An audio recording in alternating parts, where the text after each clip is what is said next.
sont les armes de notre résistance pacifiste.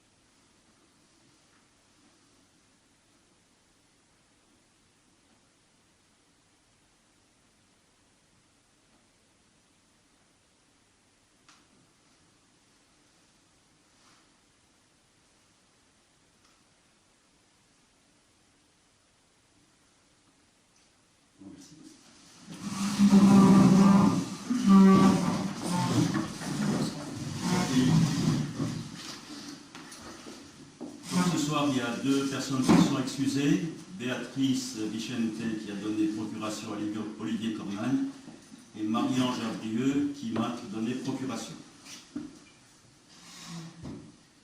Donc nous allons passer à l'ordre du jour avec l'approbation du compte rendu du Conseil municipal du 9 novembre 2015. Est-ce qu'il y a des remarques à ce compte rendu? Oui, pour nous.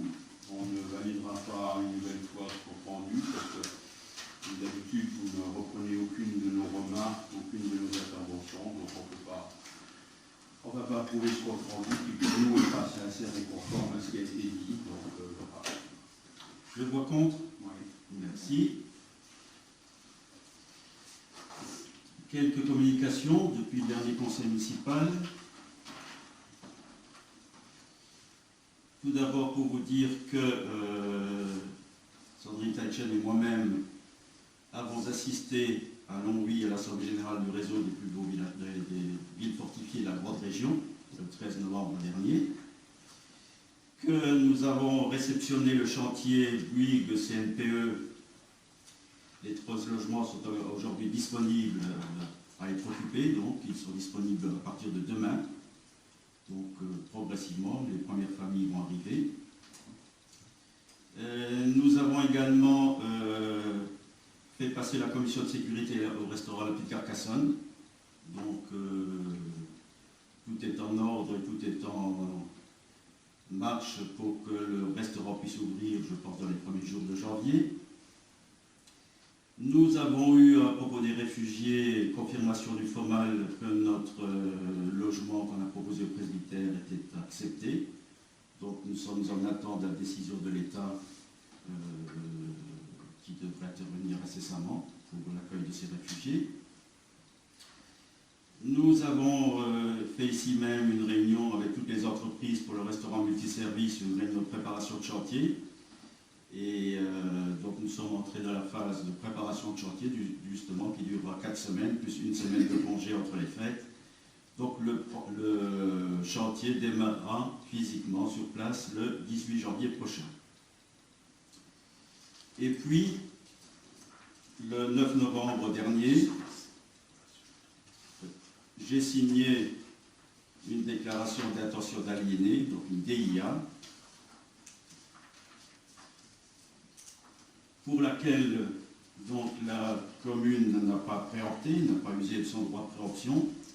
Il s'agit donc de la propriété de la famille Stapp, des héritiers Stapp, Ginette, Serge et Tania, qui ont accepté donc de vendre à l'EPFL, cette rue Robert Blum à Pont-à-Mousson, leur bien situé 65 rue du Général Zimmer, une superficie totale de 466 mètres carrés.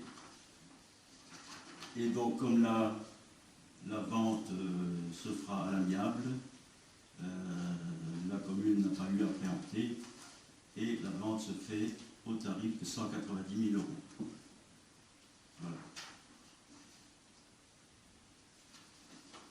Donc, j'ai signé cette DIA le 9 novembre, je vous le disais à l'instant. Reste à réaliser une dernière formalité, en ce sens que la société qui a réalisé le diagnostic amiante doit revenir pour faire un diagnostic complémentaire et ainsi l'acte pourra être signé dans les toutes prochaines semaines. Je voudrais remercier également M. Ifli qui a fait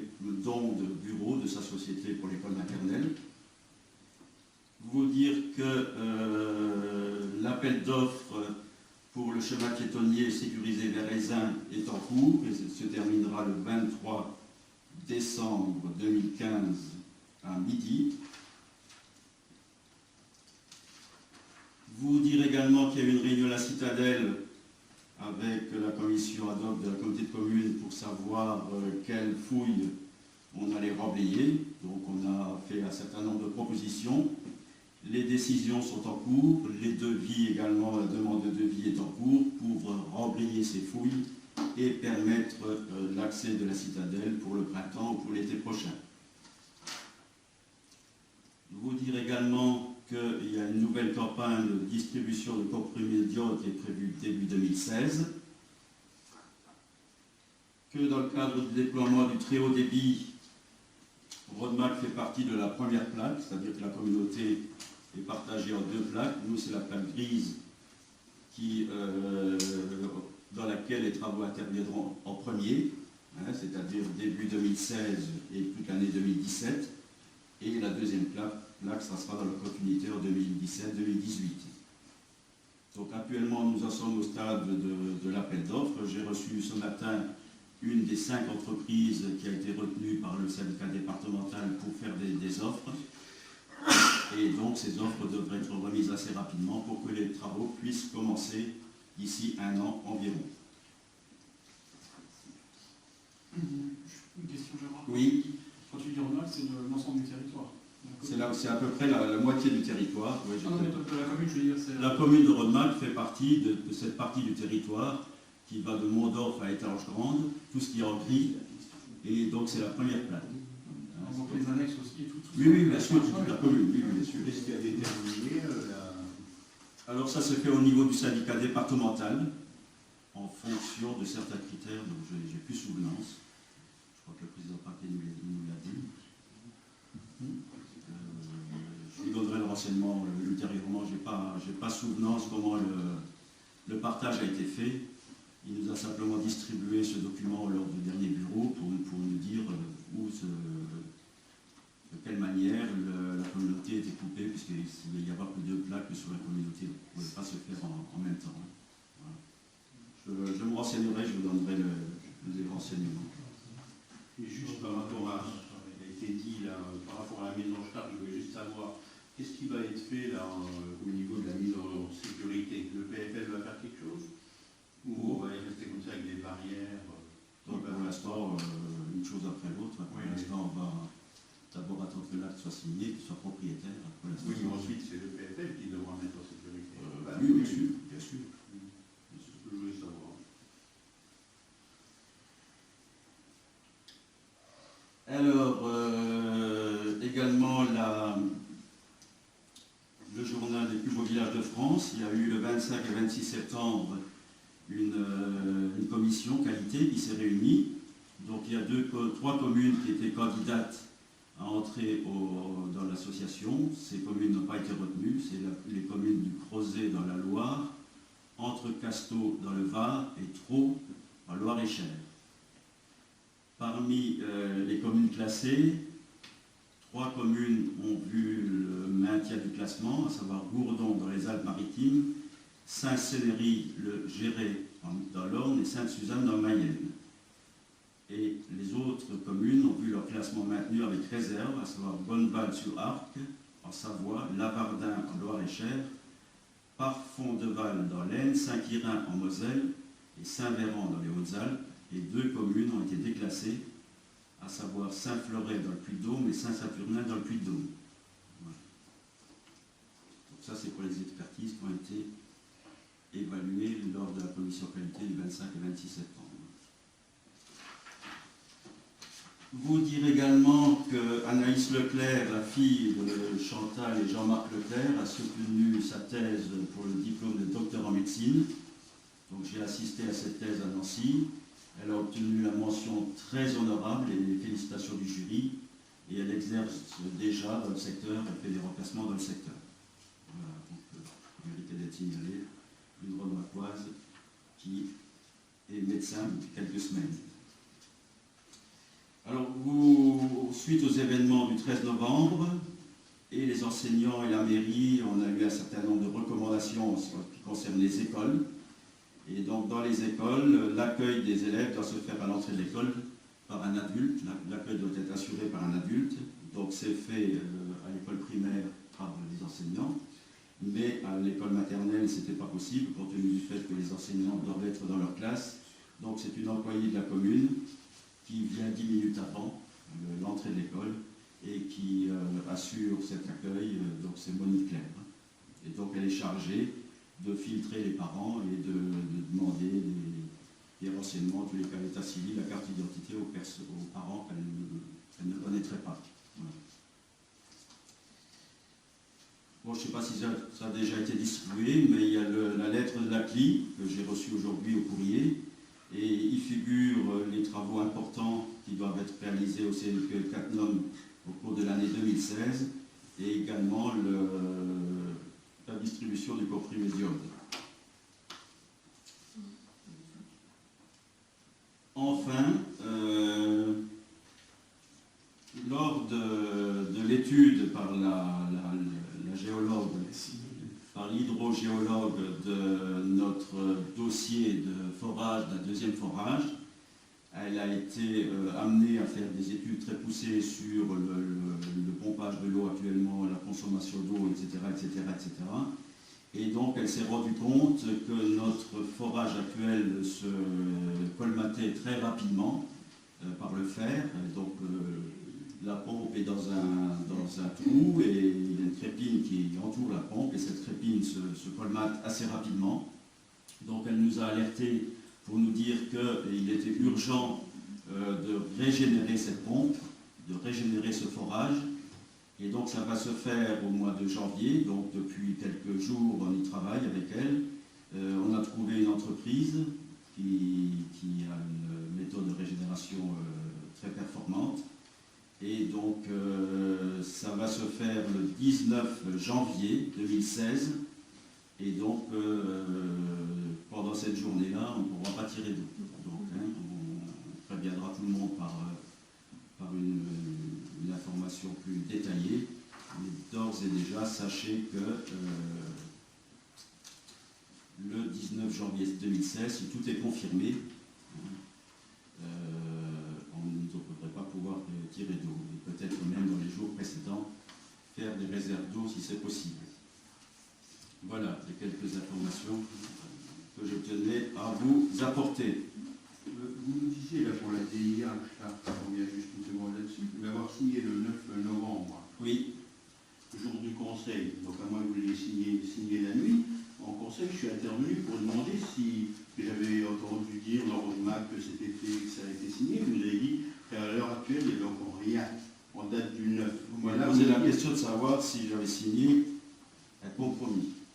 Ah, mais on joue sur les mots. Donc si on n'utilise pas le mot bien exact avec la lampe et tout le reste, vous répondez. Monsieur Sturm, j'ai dit ce que j'avais à vous dire et je n'ajouterai rien de plus. Je vous ai demandé s'il y avait du nouveau sur le dossier, vous nous avez dit non, je n'ai rien fait, il n'y a encore rien de fait.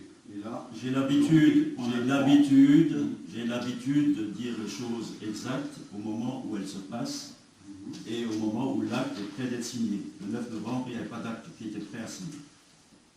Bon, enfin, vous savez tout. On est quand même le conseil municipal, donc vous êtes quand même en mesure d'informer le conseil municipal. C'est fait ce soir. C'est fait. Ah oui, bien sûr. C'est fait. La DIA a été signée, l'acte est prêt à être signé. Il y a pour le 18 novembre une expertise complémentaire qui va être faite et l'acte sera signé. Je sais par expérience, le passé m'a appris beaucoup. Il ne faut jamais voir de la faute d'ours avant de l'avoir tué. Voilà. Donc le point suivant, droit de préemption 2015. Donc je vous fais part des DIA pour lesquels la commune n'a pas fait usage de son droit de préemption 2015. Alors, un terrain, 1 rue du Vieux Chêne à Folbach, vendeur monsieur et madame Dubois, acheteur monsieur Dubois et madame Perrin. Un appartement, 27 bis, place Monseigneur Pelt, vendeur monsieur madame Monvoisin, acheteurs, monsieur Lambert et madame Lauré. Un terrain au jardin du Castello, numéro 9, vendeur la Sodévam, acheteur, monsieur et madame Lemoine. Un terrain au jardin du Castel, numéro 30, vendeur la Sodévam, acheteur, monsieur et madame D'Acosta. Une maison et un terrain, 14 impasse des Fiefs, vendeur madame Pelzer, acheteur monsieur et madame Van Royland. Une maison et un terrain, 2 rue Édouard Fortuné de Bade, vendeur monsieur Rezer et madame Guden, acheteur madame Goetzinger. Un terrain au jardin du Castello, numéro 27, vendeur la Sodévam, acheteur monsieur et madame Calvo. Un terrain au fond de parcelle, rue Édouard Fortuné de Bade, la Sodévam,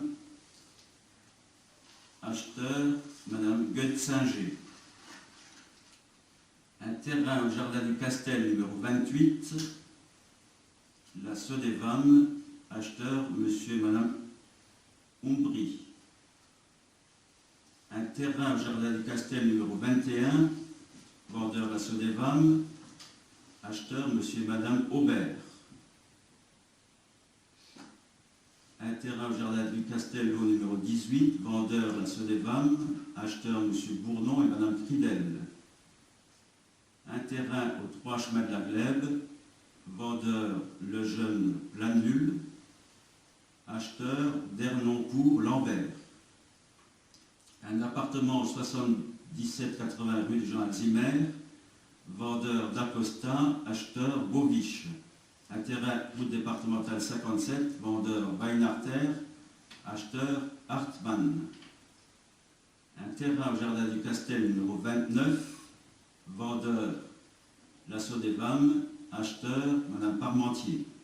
Et ce que je viens de vous dire à l'instant, maison plus terrain 65 place de la Fontaine, vendeur Stark, acheteur EPFL. Voilà, ce sont toutes les transactions qui ont eu lieu en 2015 et pour lesquelles la commune n'a pas fait usage de son droit de préemption. Donc c'est une communication.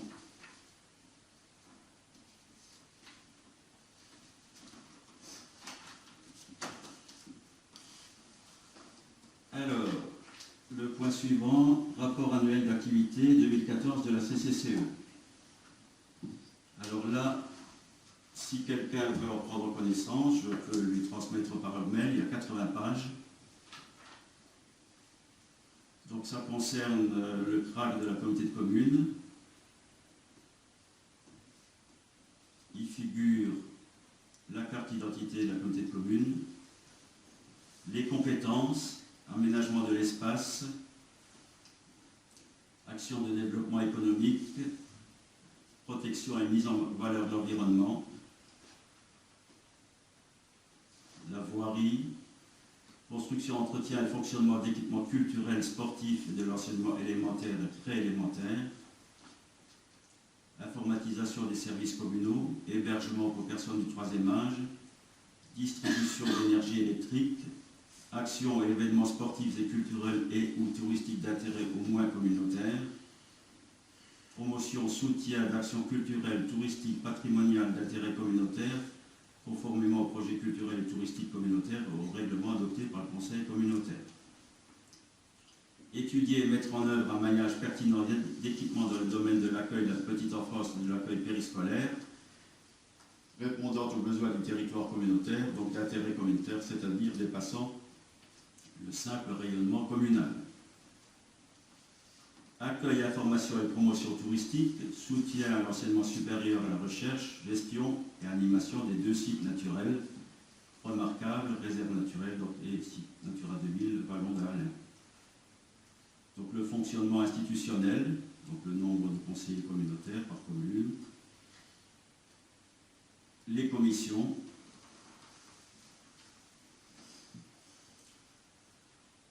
donc il y a 8 commissions. commissions, présidées chacune par un vice-président. Les adhésions. Il figure également l'organigramme fonctionnel de la communauté de communes.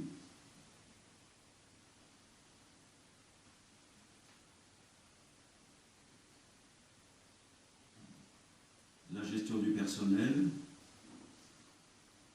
donc équipement par équipement, les multi-accueils, le multimédia, le RAM, les services techniques, services environnement, l'ensemble des effectifs de la CCCE, les marchés publics,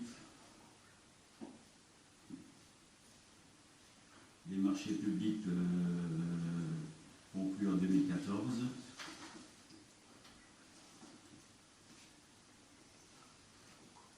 la communication,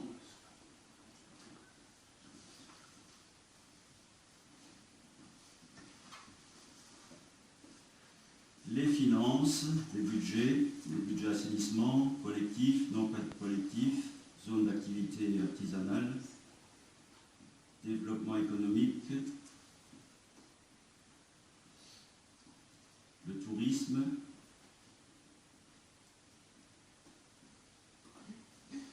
les projets menés dans le cadre du G6, donc le rencontre des présidents des 6 EPCI du Nord-Mosellan, relations transfrontalières, politique sociale,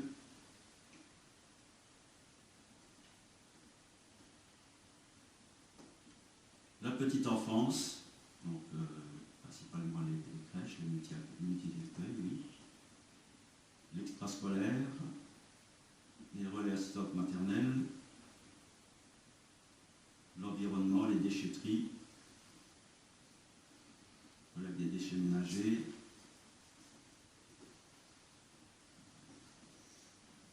la collecte du tri sélectif, les énergies renouvelables, l'assainissement collectif, les travaux sous voirie d'intérêt communautaire, renflouissement des réseaux, travaux d'enfouissement des réseaux, culture patrimoine, saison culturelle, projet de valorisation des restaurations de la citadelle de Rodemack, sport loisirs, urbanisme, informatique, centre multimédia, et c'est tout. Voilà, donc c'est une simple... faut qu'on acte, le conseil municipal prend acte de la transmission du rapport annuel 2014 de la CCCE. Si quelqu'un veut en prendre connaissance, vous le demandez par mail sur le site de la commune et on le transmettra. Je n'ai pas voulu imprimer les 80 pages, c'est pas nécessaire. Voilà, donc la simple demande de la communauté de communes, c'est qu'on prenne acte de la transmission du rapport annuel 2014 de la CCCE. Acceptation de chèques.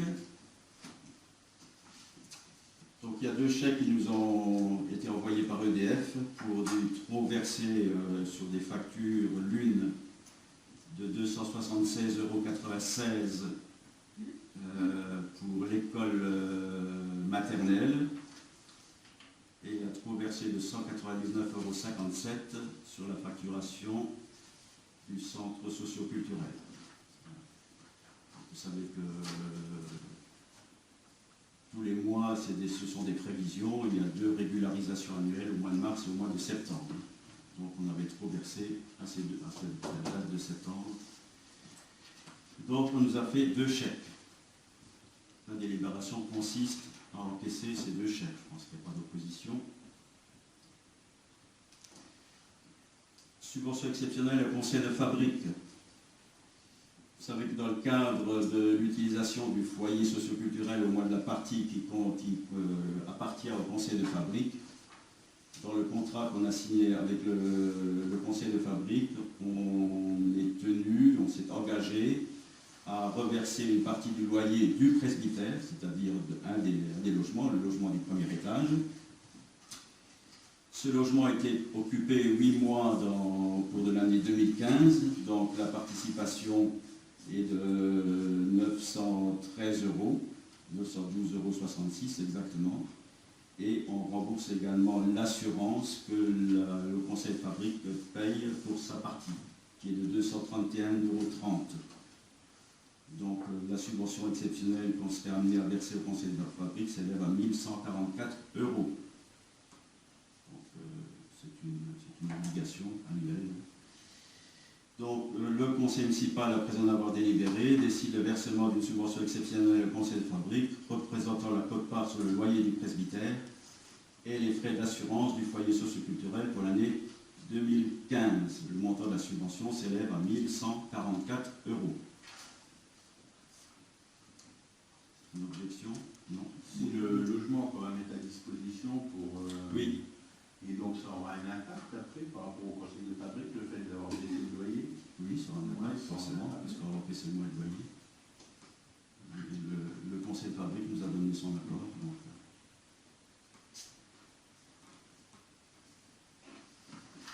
alors, ensuite, le contrat d'entretien de l'ordre de l'église Saint-Nicolas. Je vais vous expliquer.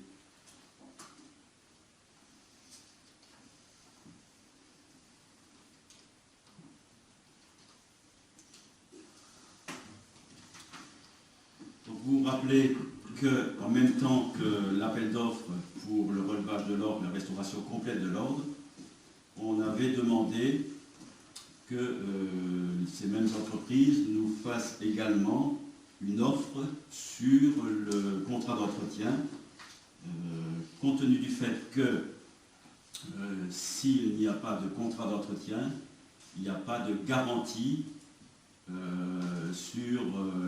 les facteurs d'ordre ne garantissent pas leur travail.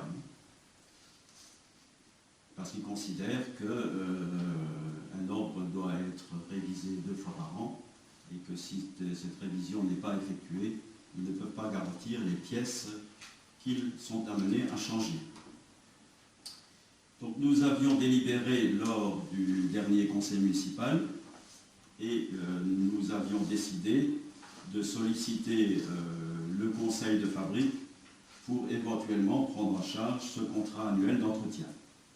Des discussions informelles avaient eu lieu antérieurement avec le conseil de fabrique, puisque ce dossier de l'ordre, on en discute déjà depuis un certain nombre d'années.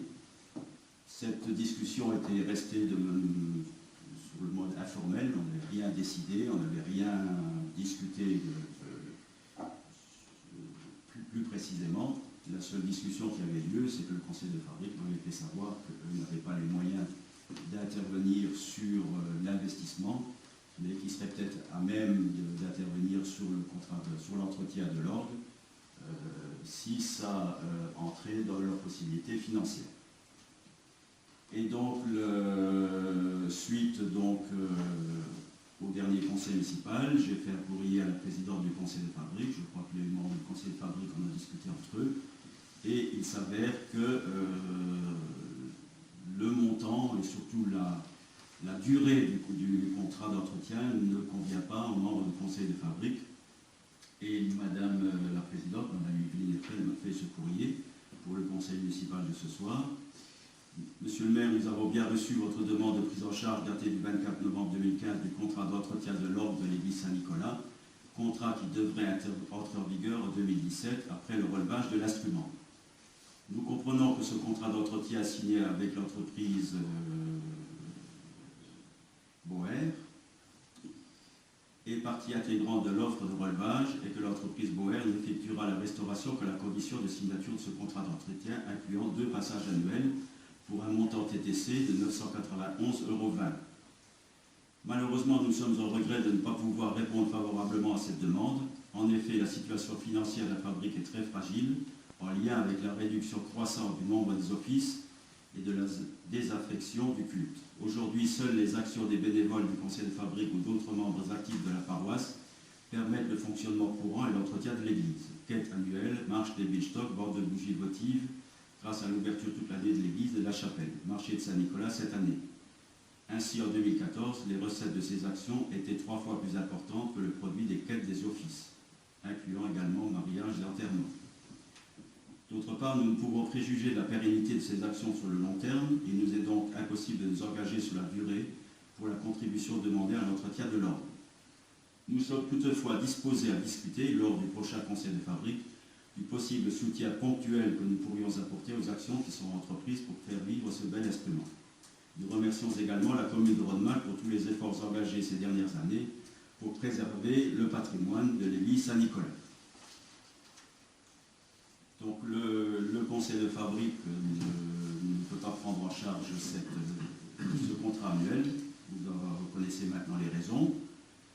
Nous discuterons lors de la prochaine réunion qui devra avoir lieu au cours du premier trimestre 2016 d'une aide possible. Mais il nous faut ce soir, si vous êtes d'accord, valider ce contrat d'entretien, au motif que suite au dernier conseil municipal, j'ai envoyé à l'entreprise Bauer donc le marché, qui a été validé par le conseil municipal, et que dans ce marché, il est écrit ceci: garantie. Les travaux décrits dans ce devis seront garantis 1 an pour tout défaut de fonctionnement des pièces réparées et 10 ans pour les pièces neuves défectueuses, et cela à partir de la fin des travaux, dans des conditions normales d'utilisation et d'hygrométrie, entre 60 et 87% d'hygrométrie relative, et sous réserve de la conclusion entre le propriétaire et moi-même d'un contrat d'entretien. Ce qui nous semble tout à fait normal. Donc ce contrat d'entretien et entretien et accord biannuel de l'ordre de l'église Saint-Nicolas. Donc le facteur d'ordre viendrait 2 fois par an, comme c'est inscrit dans le contrat. Donc une fois après la saison hivernale et une fois après au moment de l'automne, quoi. Et pourrait également intervenir en cas de concert où l'ordre mériterait d'être réglé.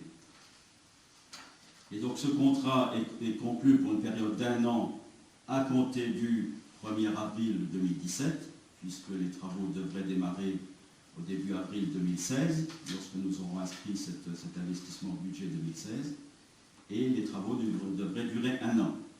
Donc le contrat d'entretien prendrait effet au lendemain de la fin des travaux. Il se renouvellera par tacite reconduction à chaque fois pour une période de 1 an, maximum 10 fois, sauf en cas de dénonciation par l'un ou l'autre des parties par lettre recommandée, 3 mois au moins avant la date d'expiration. Donc 10 fois, ce qui fait 10 ans, puisqu'il y a une garantie de 10 ans sur les pièces. Ça me semble logique. Et donc au bout de 10 ans, il faudra renégocier un nouveau contrat. Voilà. Et le montant, vous le connaissez, il est de 826 € hors taxe, 991,20 € TTC. Voilà. Donc là, dans le cas présent, c'est la commune qui serait signataire du contrat. Donc la commune serait signataire du contrat. Oui. Et pourquoi on ne fait pas une convention avec le conseil de fabrique et en fait, c'est eux qui gèrent le contrat et on a une convention avec eux, on les indemnise annuellement au titre de la convention. Ce serait un peu plus logique parce qu'aujourd'hui, on n'est pas propriétaire, on n'est pas... Si, on est propriétaire de l'ordre. Si, la commune est propriétaire de l'ordre. La commune est propriétaire de l'ordre. Ça, c'est une certitude.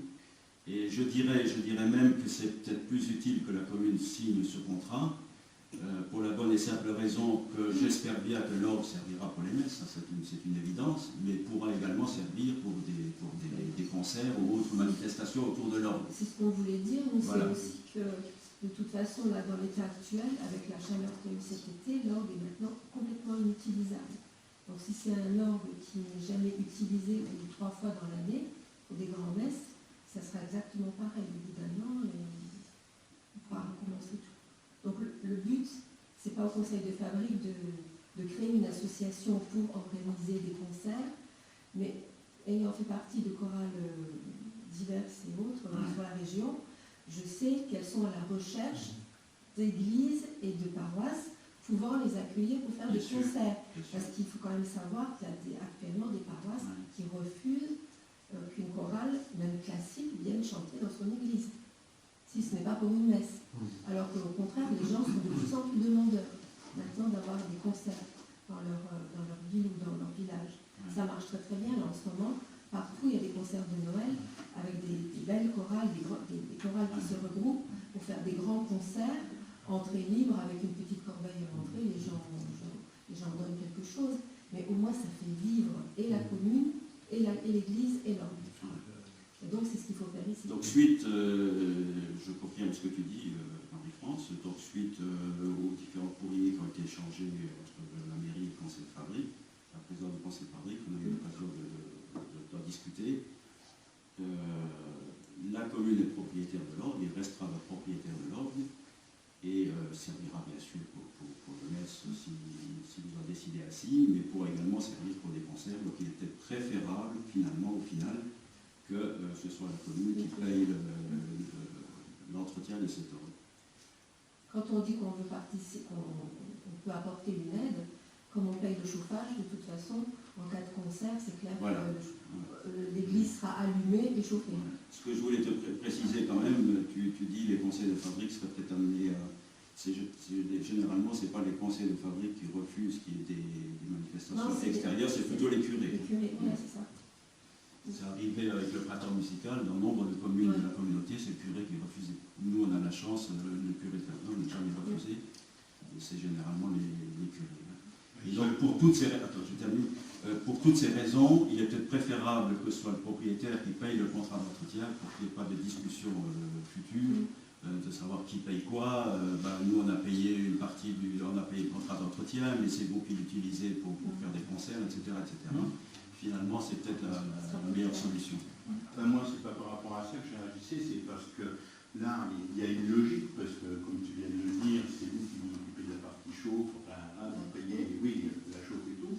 Je ne sais pas qui va faire les contrôles d'hygrométrie, mais en tout cas, on a 2 révisions dans l'année, et si jamais on ne chauffe pas assez, s'il y a trop d'humidité ou quoi que ce soit, ça nécessitera plus d'intervention, on est bien d'accord. Et donc, c'est là qu'on pourrait, à la limite, déraper, parce que à partir du moment où la commune, c'est pour ça que je parlais juste de convention, pour dire qu'une fois que les choses sont obligées, parce que si demain on laisse les températures trop fluctuer et tout, nous on sera obligé de les faire passer plus régulièrement et ça ne sera plus au titre du contrat. Maintenant, c'est juste à ce niveau-là que j'ai attiré votre attention. Si l'orgue est utilisé plus souvent. L'expérience nous prouve, l'expérience avec l'orgue actuel, donc qui est depuis très longtemps en mauvais état, qui n'a jamais été vraiment restauré. Il y a eu des interventions ponctuelles qui n'étaient pas une véritable restauration, un véritable relevage, ce qui est le cas aujourd'hui. Mais je veux dire qu'à l'expérience, on se rend compte que plus que la différence de chauffage entre l'été et l'hiver, c'est surtout la chaleur de l'été et le manque d'utilisation qui dégrade, que l'appareil se dégrade plus vite. Donc ça, c'est un élément qu'il faut prendre en compte. Donc il y a un appareil qui est posé, il faut mettre quelque chose, parce qu'à partir du moment où on dit sous respect de l'hygrométrie, je ne sais pas. C'est la seule chose, parce qu'après, il peut très bien, au titre du contrat, dire attendez, oui, ça a été trop humide, ça ne rentre pas dans le contrat. Moi, c'est juste les garde-fous par rapport à ça. Je pense. C'est juste qu'il faudrait savoir. Si c'est lui qui le met, je pense que. Qui sont plombés et qu'on ne peut pas. Il faut juste vérifier ça, parce que sinon, après, c'est trop simple. Nous, on l'a pour des locaux d'archives et tout, et c'est constamment contesté au niveau des locaux d'archives, parce que toujours, l'hygromètre, soi-disant, n'était pas étalonné ou autre, et ça ne rentre jamais dans le cadre du contrat de maintenance. Donc, c'est le seul garde-fou à ce moment-là qu'il faudrait. Tu disais que pour les grandes messes, mais à la messe ordinaire, je ne sais pas, je suis plus content moi. C'est vrai, oui. Pas que quand il y a deux grandes messes. L'objectif, c'est de s'en servir. Je comprends que je disais que quand il y a non, je disais plutôt que d'utiliser que pour 3 fois ou 4 fois dans l'année pour les grandes messes. Au contraire, il faut l'utiliser le plus possible. Donc on se renseignera sur ce point précis qui vient d'être soulevé. Est-ce que vous êtes d'accord pour que je puisse signer ce contrat avec la société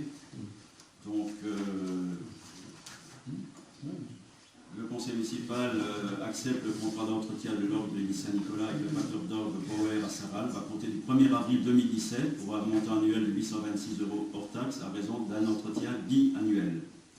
Et autorise le maire à signer le contrat à intervenir qui se renouvellera par tacite reproduction à chaque fois pour une période de 1 an avec un maximum de 10 fois, la période de 10 ans correspondante à la garantie sur les pièces neuves.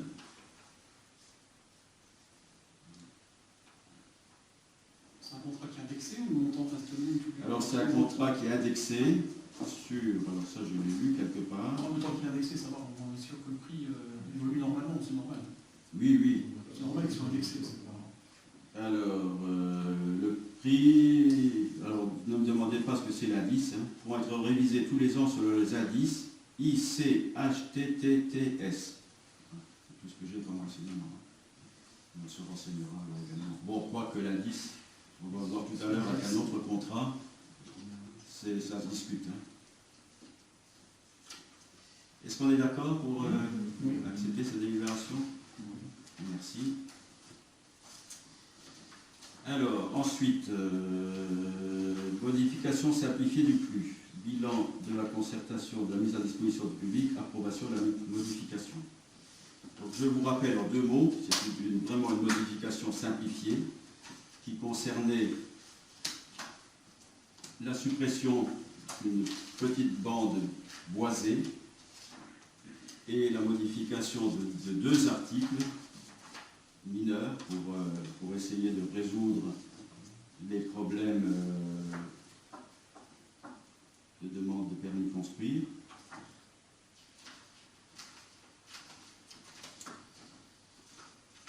Alors, la première modification, c'était l'article 1A7. Donc on avait un article très compliqué qui disait, à moins que le bâtiment ne jouxte la limite séparative, la distance comptée horizontalement de tout point de ce bâtiment au point de la limite parcellaire qui en est le plus rapproché doit être au moins égale à la moitié de la différence d'altitude entre ces 2 points sans pouvoir être inférieur à 3 mètres. Et donc on a simplifié tout ça. Les constructions doivent s'implanter conformément au règlement graphique de lotissement en limite de propriété ou à une distance de 3 mètres minimum.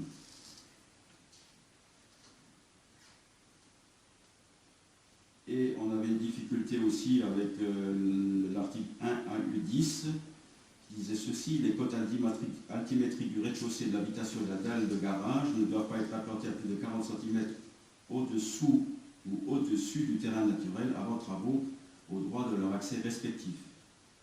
Au service instructeur, il considérait que le rez-de-chaussée de l'habitation et de la dalle du garage pouvait être sur la partie avant ou la partie arrière du bâtiment, ce qui ne nous arrangeait pas, par exemple pour un terrain en pente. Et donc le nouvel article est celui-ci: la cote altimétrique du seuil de la porte d'entrée piétonne principale située côté rue et des portes de garage situées côté rue ne doivent pas être implantées à plus de 40 cm au-dessous ou au-dessus du terrain naturel avant travaux au droit de leur accès respectif. Donc on s'attache uniquement à la façade principale. Donc j'avais pris un arrêté en date du 29 juillet. Ensuite, le conseil municipal a délibéré le 7 septembre sur les modalités de mise à disposition du public. Le projet de modification amplifiée a été envoyé au préfet et aux personnes publiques associées en date du 28 septembre. Le registre ouvert au public était en mairie pendant toute cette période. Aucune remarque n'a été formulée sur cette modification simplifiée. Les personnes publiques associées qui ont été consultées ont répondu tous favorablement, à savoir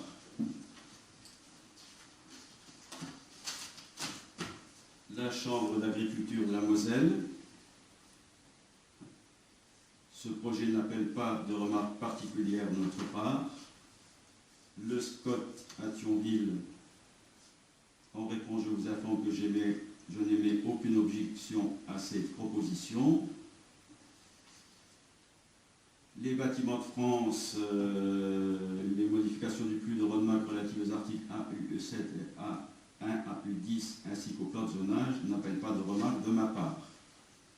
Et la région Lorraine, je dois vous informer que ce dossier n'appelle pas d'observation particulière de ma part. Voilà. Donc aujourd'hui, toutes les formalités ayant été remplies, je vous propose la délibération suivante. Vu le code de l'urbanisme, donc le conseil municipal, vu le code de l'urbanisme, notamment les articles L 123.13.1 et 123.13.3, vu la délibération du conseil municipal en date du 21 mars 2005 approuvant le plan local d'urbanisme, vu l'arrêté du maire en date du 29 juillet 2015 engageant la modification simplifiée du PLU, vu la délibération du conseil municipal en date du 7 septembre 2015 précisant les modalités de mise à disposition du public du projet de modification simplifiée du PLU, vu la notification du projet de modification simplifiée au préfet et aux personnes publiques associées en date du 28 septembre 2015, considérant la mise à disposition au public pendant un mois du projet de modification de l'exposé de ses motifs ainsi que du registre, considérant que le projet de modification simplifiée du PLU tel qu'il est présenté au conseil municipal est prêt à être approuvé conformément à l'article L 123.13.3 du code de l'urbanisme, après en avoir délibéré, le conseil municipal tire le bilan de la mise à disposition, aucune remarque n'ayant été formulée dans le registre, le dossier de modification simplifiée est validé en l'état. Décide d'approuver le dossier de modification simplifiée du PLU tel qu'il est annexé à la présente, dit que la présente délibération fera l'objet, conformément aux articles R 123.24 et 123.25 du code de l'urbanisme, d'un affichage en mairie durant un mois et d'une mention dans un journal, dit que conformément aux articles L 123.10 et 123.25 du code de l'urbanisme, le PLU modifié est tenu à disposition du public à la mairie de Rodemack aux jours et heures habituels d'ouverture ainsi qu'à la préfecture, direction départementale des territoires, 17 quai Paul Visère à Metz, dit que la présente délibération et disposition résultat de la modification simplifiée du PLU sera exécutoire conformément à l'article L 123.12 que, à compter de sa transmission au préfet dans les conditions définies aux articles L 123.1 et 123.2 du Code général des collectivités territoriales, après l'accomplissement de la dernière des mesures de publicité, affichage en mairie durant un mois, insertion dans un journal, la date à prendre en considération est celle du premier jour de l'affichage en mairie. La présente délibération accompagnée du dossier du PLU qui lui est annexé est transmise au préfet sous couvert de monsieur le sous-préfet. Voilà, je vous ai tout lu dans les moindres détails. Est-ce qu'il y a des questions à poser? Non? Tout le monde est d'accord pour l'approuver? Merci.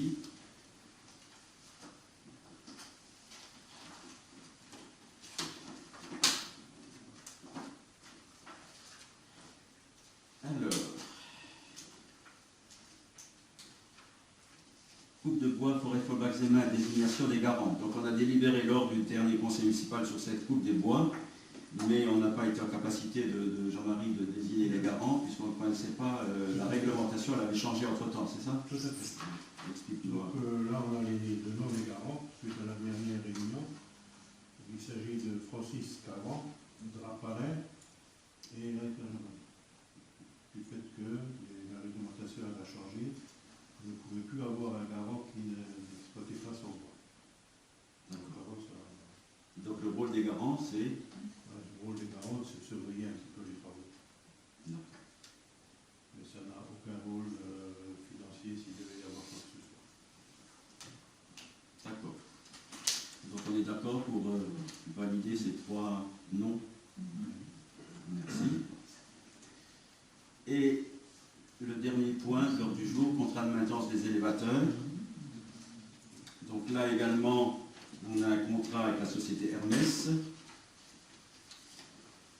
Ce contrat est signé pour 1 an, renouvelable 2 fois, donc pour maximum 3 ans. Et donc il arrive à échéance le 31 décembre 2015. Période de 3 ans arrive à échéance le 31 décembre 2015. Donc la société Hermès nous a fait une proposition du contrat de maintenance pour les 2 élévateurs, celui de l'école primaire et celui du foyer socio-culturel. Alors, dans ce contrat, le présent contrat prévoit 2 visites réglementaires par an, comprenant l'entretien complet, la vérification des installations et les essais de fonctionnement tels que définis ci-après. Une première visite consiste à faire un repérage soigné de l'installation, objet du présent contrat, afin de constater contradictoirement sa conformité, son bon état de fonctionnement. Détail de la prestation, contrôle et réglage des automatismes de l'appareil nécessaires à son bon fonctionnement et son confort d'utilisation, contrôle des dispositifs de sécurité, hors course, mou de câble, sécurité des portes, vérification du fonctionnement sur les batteries, de la descente de secours, nettoyage de la cuvette de la trémie de l'appareil, graissage des organes mécaniques ainsi que la fourniture des produits nécessaires à cet effet, l'examen semestriel des câbles et de leurs attaches, vérification annuelle de l'état de fonctionnement des parachutes, réparation des pièces énumérées ci-dessus, usées par le fonctionnement normal de l'appareil, ou leur remplacement si elles ne peuvent pas être réparées. Ces travaux sont effectués à l'initiative de la société Hermès et concernent les organes suivants: machinerie, dispositifs de secours et surchargeurs de batterie, y compris les batteries, nacelle, bouton de commande, bouton d'alarme, palier, bouton d'appel, serrure électromagnétique, contact de porte, embrayage de porte fusible. La tenue dans l'entreprise d'un dossier permettant de retrouver à toute époque la date, le résultat des visites effectuées par elle et la nature des changements qu'elle aura apportés à l'appareil. Ce contrat ne comprend pas tous travaux de bâtiment en général, même s'ils sont réalisés spécialement pour l'établissement de l'élévateur handicapé, tels que compteur, combiné, disjoncteur, éclairage des abords, report d'alarme, dispositif antiparasitage. L'entretien des portes palières de la nacelle et son ameublement. Voilà. Donc le contrat, ça se passe bien avec la société Hermès depuis le début, de nombreuses années. Donc ils m'ont fait une proposition qui m'est parvenue il y a quelques jours. Donc je les ai rappelés pour négocier le prix, entre guillemets. Et donc notre contrat qui s'établissait à 1 260 € hors taxes annuelles depuis le 1er janvier 2013 va s'établir à 1 214,58 €. Donc une diminution de 3,6%. Voilà. Contrat qui était déjà en diminution, puisqu'au 1er janvier 2011, il était à 1 414,36 €. Donc il est passé de 1 414,36 € à 1 260 1er janvier 2013, et il passe donc à 1 214,58 € au 1er janvier 2016 pour 3 ans. Voilà. Donc là également, je vous demande donc d'approuver la proposition de renouvellement du contrat de maintenance des élévateurs de l'école primaire et du foyer socioculturel pour un montant annuel de 1 214,58 € hors taxe à raison de 2 visites réglementaires par an, et m'autoriser à signer le contrat à intervenir.